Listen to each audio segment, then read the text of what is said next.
Bismillahirrahmanirrahim. Assalamualaikum warahmatullahi wabarakatuh. Kembali lagi bertemu dengan saya Rafif Rabani pada acara kegiatan Dibacain Buku.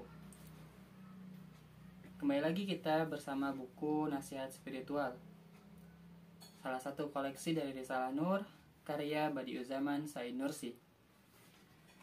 Pada pertemuan kali ini kita akan melanjutkan pembahasan kita pada kalimat ketiga.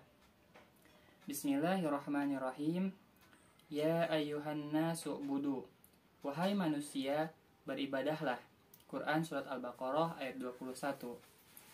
Jika engkau ingin memahami bagaimana ibadah merupakan sebuah perniagaan agung dan kebahagiaan terbesar, serta bagaimana sikap fasik dan bodoh merupakan kerugian dan kebinasaan yang nyata, maka perhatikan cerita imajiner berikut ini. Pada suatu hari, dua orang prajurit menerima perintah untuk pergi ke sebuah kota yang jauh. Keduanya berjalan bersama-sama sampai di persimpangan jalan.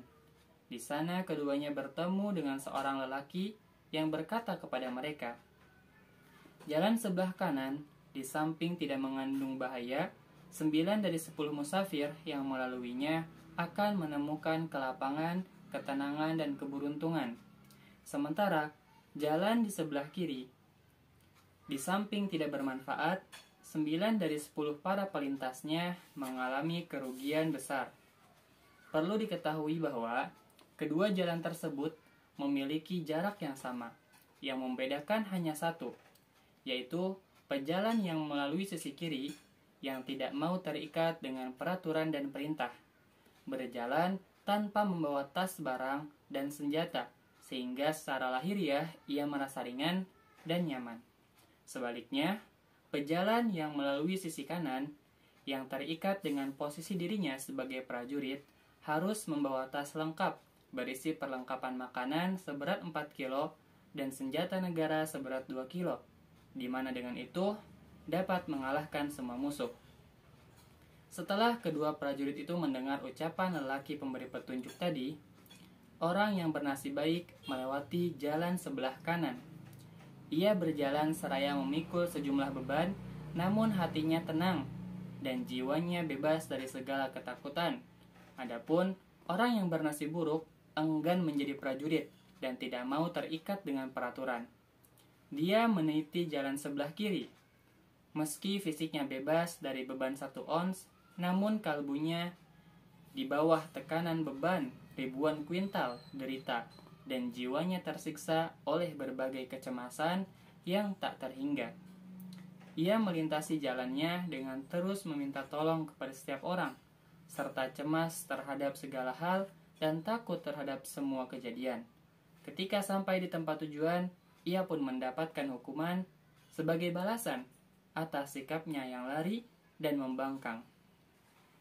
Adapun pejalan yang melintasi jalan sebelah kanan, yang patuh terhadap aturan keprajuritan, serta menjaga tas dan senjatanya, berjalan dalam kondisi lapang dan jiwanya tenang, tanpa harus mengharap budi baik orang atau takut kepada siapapun. Ketika sampai di kota tujuan, di sana ia mendapatkan upah yang layak sebagai prajurit yang telah menyelesaikan tugas dengan baik. Wahai orang yang ceroboh dan liar, ketahuilah bahwa salah satu dari kedua musafir di atas adalah mereka yang taat terhadap hukum ilahi. Sementara yang lain ialah para pembangkang yang menuruti hawa nafsu. Adapun jalan tersebut adalah jalan kehidupan yang berawal dari alam arwah melintasi alam kubur menuju alam akhirat. Tas dan senjatanya berupa ibadah dan takwa. Betapapun ibadah tampak berat, namun sebenarnya ia berisi kelapangan yang tak terlukiskan. Hal itu karena seorang abid dalam sholatnya mengucapkan La ilaha illallah, artinya tiada pencipta dan pemberi rezeki selain Allah. Manfaat dan bahaya berada di tangannya. Dia maha bijak yang tidak berbuat sia-sia. Dia juga maha penyayang yang kasih sayang dan kebaikannya demikian berlimpah. Orang mukmin yakin dengan apa yang ia ucapkan. Karena itu, dalam segala hal ia menemukan pintu yang terbuka menuju perbendaharaan rahmat ilahi, sehingga ia ketuk pintu tersebut dengan doa. Ia pun melihat segala sesuatu tunduk atas perintahnya, sehingga ia bersimpuh di hadapannya dengan sikap merendah. Ia membentengi diri di hadapan semua musibah dengan sikap tawakal, sehingga imannya membuat dirinya merasa aman dan tenang. Ya, sumber keberanian serta seluruh kebaikan hakiki adalah iman dan ubudiyah atau penghambaan. Sebaliknya, sumber segala ketakutan serta seluruh keburukan adalah kesesatan dan kebodohan. Andaikan bola bumi menjadi bom yang bisa meledak, barangkali ia tidak akan membuat takut sang abid yang memiliki kalbu bersinar. Bahkan bisa jadi ia melihatnya sebagai salah satu tanda kekuasaan Tuhan yang luar biasa, sehingga ia merasa kagum dan senang. Sebaliknya, seorang yang dianggap cerdas apabila melihat meteor, seorang fasik yang memiliki kalbu mati, meski ia seorang filsuf yang dianggap cerdas, bila melihat meteor di angkasa, ia akan merasa takut dan cemas, seraya bertanya-tanya, mungkinkah bintang ini menabrak bumi kita? Ia terhempas dalam lembah ilusi. Sebagai contoh, Amerika pernah ketakutan dengan keberadaan meteor yang terlihat di langit, sehingga banyak penduduk yang meninggalkan tempat tinggal mereka di malam hari. Ya, meski kebutuhan manusia terhadap segala sesuatu tak terhingga, namun modalnya nyaris tak ada.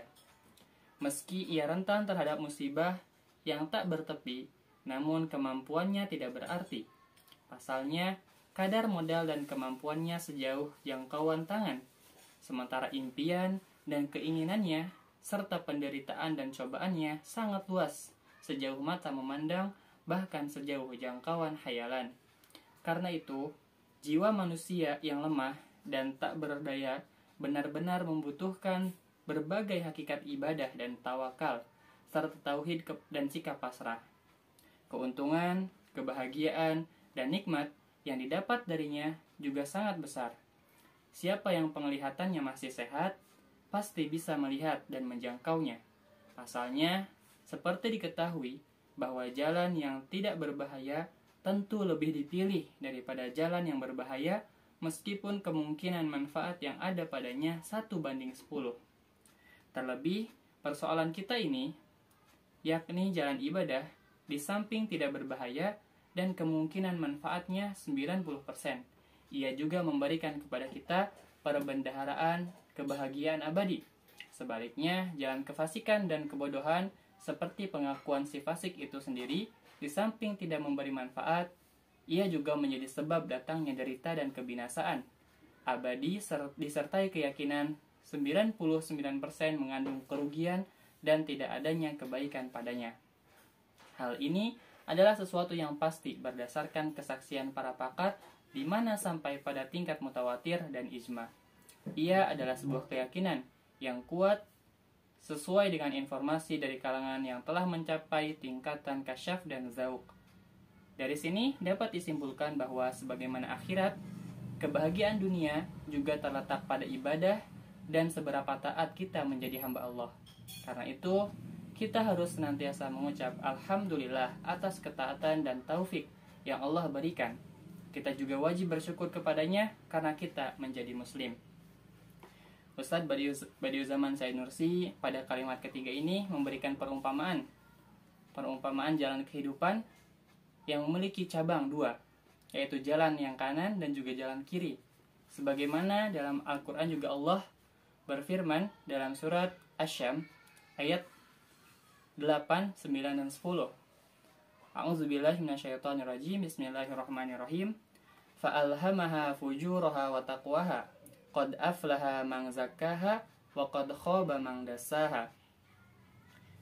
Maka dia mengilhamkan kepadanya jalan kejahatan dan ketakwaan. Sungguh beruntung orang yang menyucikan jiwanya, dan sungguh rugi orang yang mengotorinya. Subhanaka la ilma lana illa ma 'allamtana innaka antal alimul hakim. Walhamdulillahirabbil alamin. Wassalamualaikum warahmatullahi wabarakatuh.